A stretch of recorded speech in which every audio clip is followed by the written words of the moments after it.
Welcome to our YouTube channel, Haseeb Insights. In the first part, we have discussed how to accept Islam.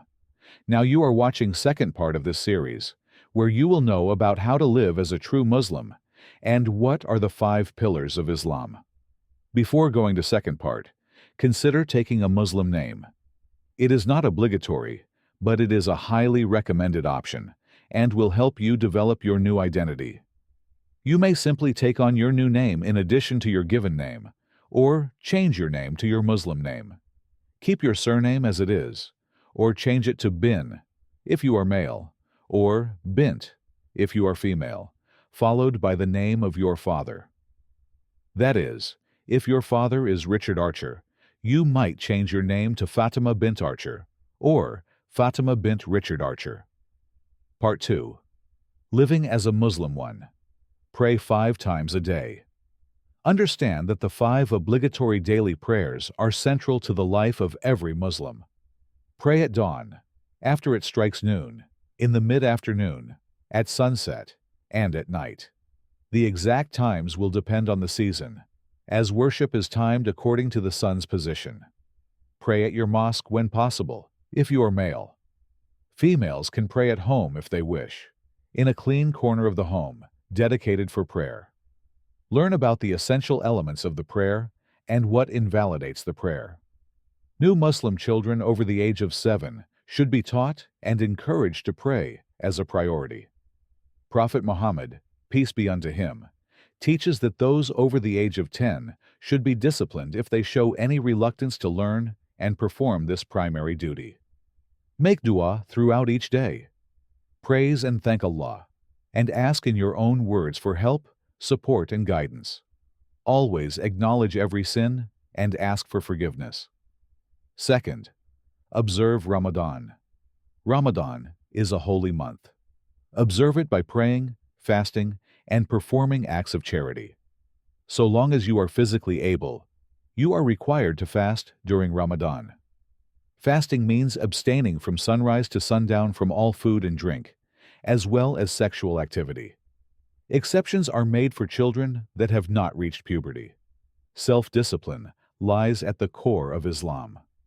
A good Muslim is aware that Allah is always watching, and the many rules of Islam must be obeyed both in private and in public. Fourth, donate to charity.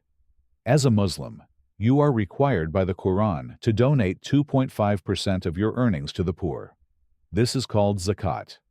If you are well off, consider donating a higher percentage of your income. Choose your charity wisely.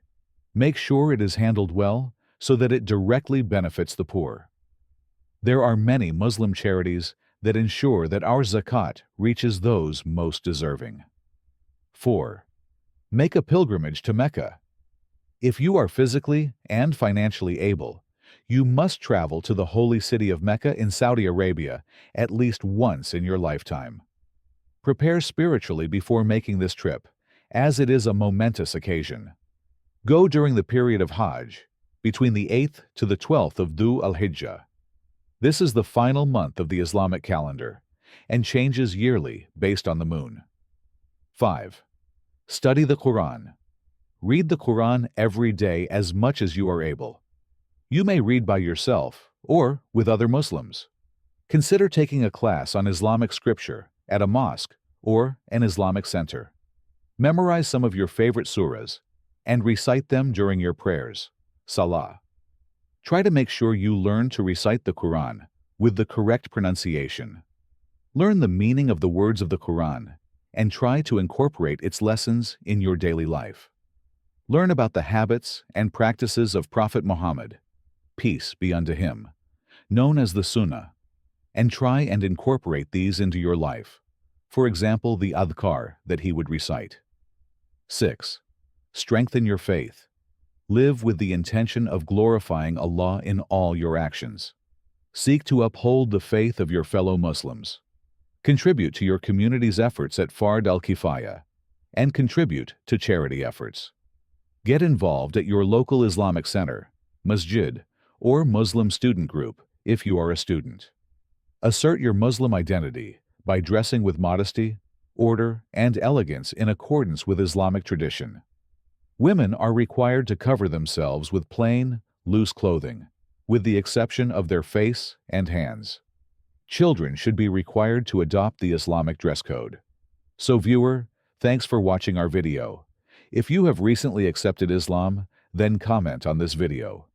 If you like this video, please share and subscribe our channel so that you will get notification first when we upload new video. Subscribe now and press the bell icon. Never miss an update.